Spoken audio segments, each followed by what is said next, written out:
시청자 여러분, JTBC 뉴스룸을 시작하겠습니다. 주가 조작 사태가 또 터졌습니다. 1년 전엔 고작 2,000원대였던 주가가 올해 최고 5만 원대까지 무려 20배 가까이 뛰면서 우량주로 주목받았던 제지회사와 그 회사의 최대 주주인 회사입니다.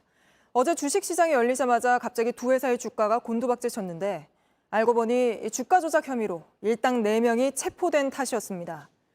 일당이 잡히자 같이 주가 조작을 해온 세력이 급하게 갖고 있던 주식들을 쏟아낸 걸로 의심되는 상황인데 그러는 사이 시가총액 6,700억 원이 하루 만에 날아갔고 오늘부터 거래가 아예 정지됐습니다. 이 피해는 조작인지도 모르고 투자를 했던 선량한 개미 투자자들에게 고스란히 돌아갈 수밖에 없는데 저희 취재 결과 검찰은 이번 주가 조작에 명동 사채 시장의 큰 손들까지 개입한 단서를 잡은 걸로 확인됐습니다. 먼저 유선희 기자입니다.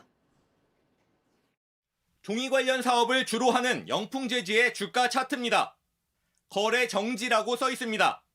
금융당국은 어제 영풍재지의 주식 거래를 막았습니다. 하루 만에 시가총액 6,700억 원이 날아갔기 때문입니다.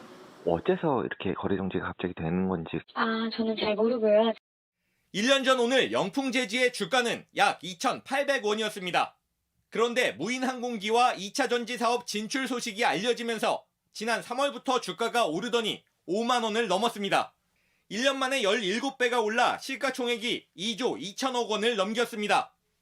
그런데 어제 오전 9시 10분쯤 갑자기 주가가 떨어지기 시작하더니 3분 만에 하한가를 기록했습니다. 16분 뒤엔 2년 전 영풍재지를 인수한 대한금속의 주가가 하한가를 쳤습니다.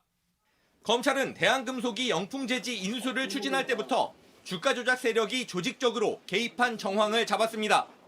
이 가운데 윤모 씨 등 4명을 체포해 구속영장을 청구했습니다.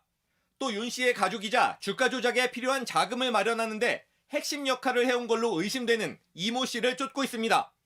이외에도 최소한 10여 명이 더 연루된 걸로 보고 출국 금지도 한 걸로 파악됐습니다. 체포된 윤 씨 등에 대한 구속영장 실질 심사는 내일 서울 남부지법에서 열립니다. JTBC 유선입니다.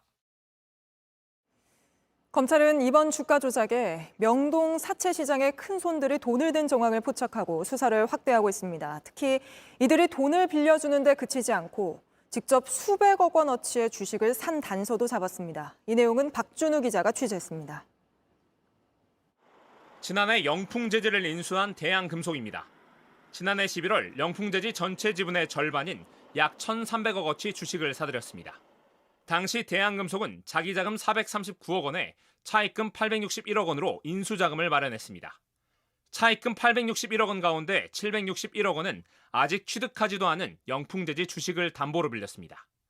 나머지 100억 원은 짧게는 7일, 길어야 한 달 뒤 갚아야 하는 초단기 차입금입니다. 여기에 자기 자금 439억 원도 단기 차입금 등을 빼면 대한금속이 인수에 쓴 순수자금은 60억 원뿐이었습니다. 사실상 무자본 M&A였던 셈입니다.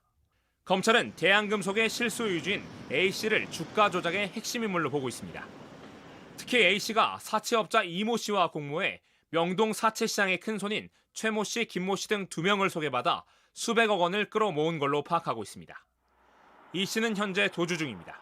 그거는 맞는 것 같아요. 근데 이제 저희 내부적인 인원은 그런 인원이 없고요. 특히 이 가운데 김 씨는 이달 중순 기준으로 영풍재지 주식 400억 원어치를 보유한 것으로 파악됐습니다. 검찰은 이 씨의 권유로 주식 매수에 나선 큰손 투자자 명단도 일부 확보했습니다. JTBC 박준우입니다. 안녕하세요. 뉴스룸 앵커 한민용입니다. 오늘도 JTBC 뉴스룸을 시청해주신 여러분 고맙습니다. 오늘 저녁에도 뉴스의 현장에서 찾아뵙겠습니다.